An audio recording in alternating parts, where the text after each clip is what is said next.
Good evening. I'm Stephen Romo. Following breaking news as of 12:01, the government is beginning the process of shutting down. The Senate adjourning for the night after Congress tried and failed a last-minute attempt to pass a funding plan. The White House Budget Office sending a memo to federal agencies to start executing their plans for an orderly shutdown. In a new report, the Congressional Budget Office estimating the shutdown will lead to the furlough of about 750,000 federal employees. Workers got a memo earlier telling them of a possible furlough, and that memo included a message putting the blame on Democrats. Republicans push for averting a shutdown by passing what's known as a clean continuing resolution. That CR, though, already passed the House and would have kept the government funded at current levels for a few more weeks while the negotiations continued.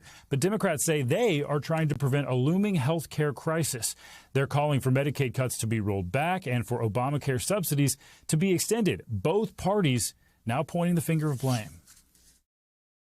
24 pages long, funds the government till November the 21st, at which time you have the same leverage then that you have right now, and we have until the end of the year to fix the ACA credit issue. And we're happy, as I said yesterday and have said on multiple occasions, to sit down with you to do that. Leader Thune did not come once to me and say, is this bill acceptable? What do you want in the bill? So they call it clean. We call it extremely partisan. Not one discussion, House or Senate, between the two leaders. That is not how you negotiate. Millions of Americans will feel the impact of this shutdown. Paychecks will be stopped for more than 2 million federal employees. But essential workers, including TSA staff and air traffic controllers, will be expected to continue working with no pay.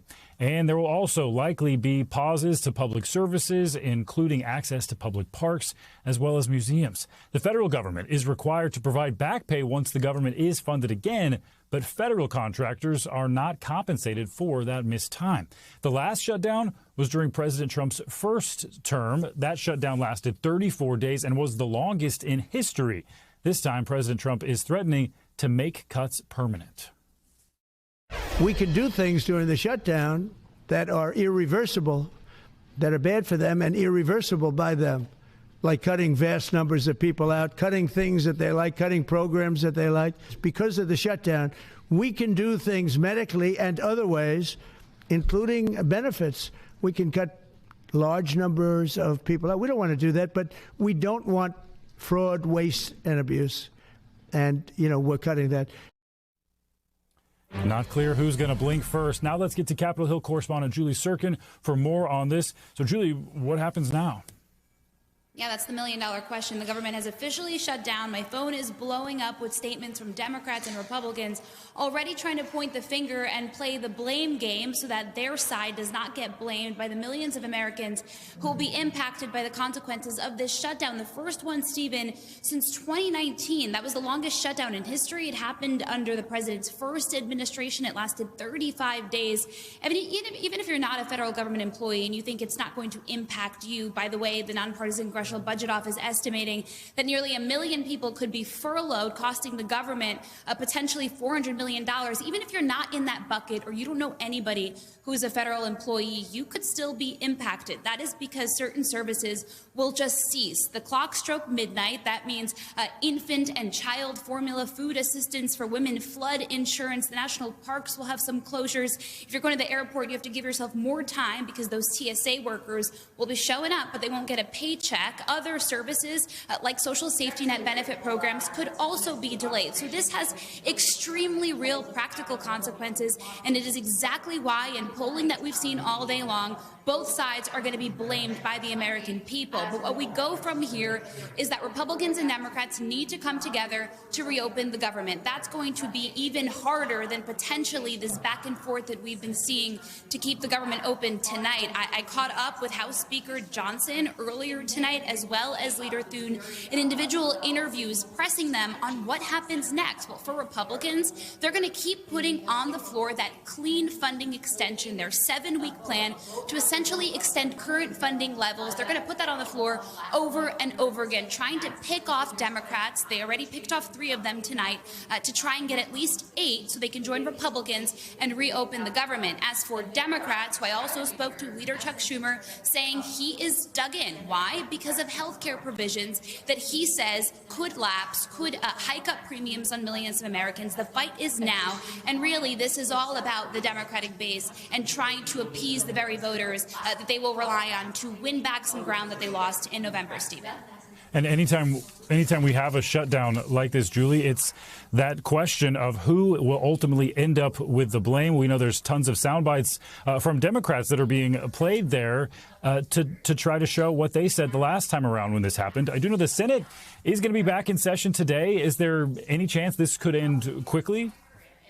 Yeah, they'll be back in session 10 hours from now. Aside from reporters standing by me from different networks, this building is a ghost town. There are no lawmakers in here. The Senate adjourned hours ago, seemingly resigned to the fact that the government was going to shut down. There's nothing that they could do, no last-minute negotiations that could prevent it. So 10 hours from now, the Senate will be back in session. And when I asked John Thune, who does control the floor, given that Republicans are in the majority, what are you going to do to get the government out of this posture, to help the millions of Americans who could be impacted by this, he said we will continue to put on the floor that 7-week stopgap funding bill. I asked, will you take anything less than that? He said absolutely not, and that is because they do have an appropriations process. This is not the way the government is supposed to be funded. I think our viewers are getting tired of this fight over and over again. We're always in this place. Now it's official. The government did run out of money. The lights are technically on around me, but they're really off in so many different aspects. And so this is going to be one for Democrats and Republicans to come to the table on and decide. I will tell you anecdotally, as we talk about the Democratic base, I uploaded videos to my social media platforms today, and so many of the comments are egging on Democratic leaders to keep fighting, even if it means the government is closed. Now, the gamble, will it pay off? There's also independents. There's other voters who rely on government services. So that's a tough one for Democrats.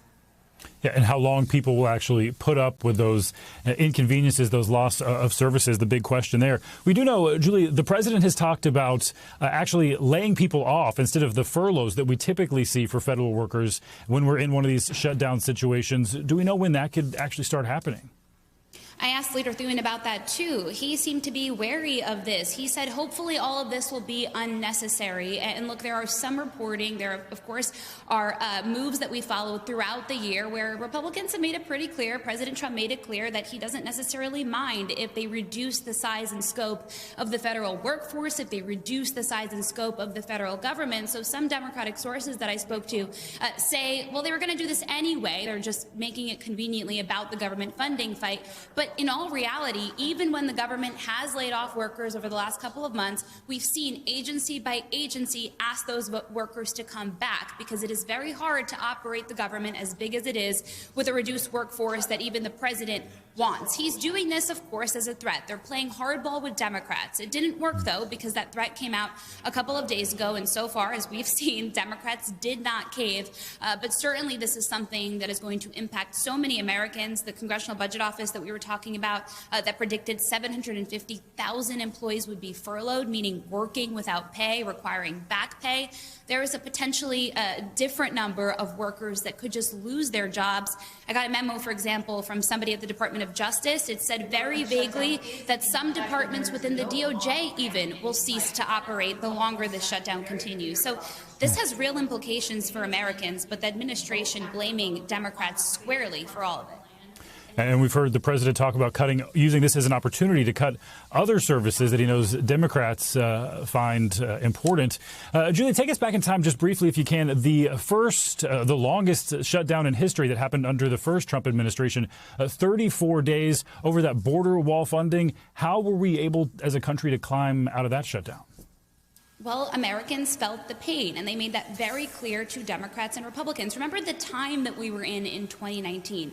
2020 was an election year. President Trump lost that election. Of course, there are other factors. But guess what? Democrats lost the Senate, too. So both parties got punished by that shutdown. It's why when we've come to the brink year after year, I remember the last time this happened 2 years ago to the day, Kevin McCarthy, then House Speaker, lost his job because he made a very last-minute deal to keep the government government open because he knows how unpopular government shutdowns are.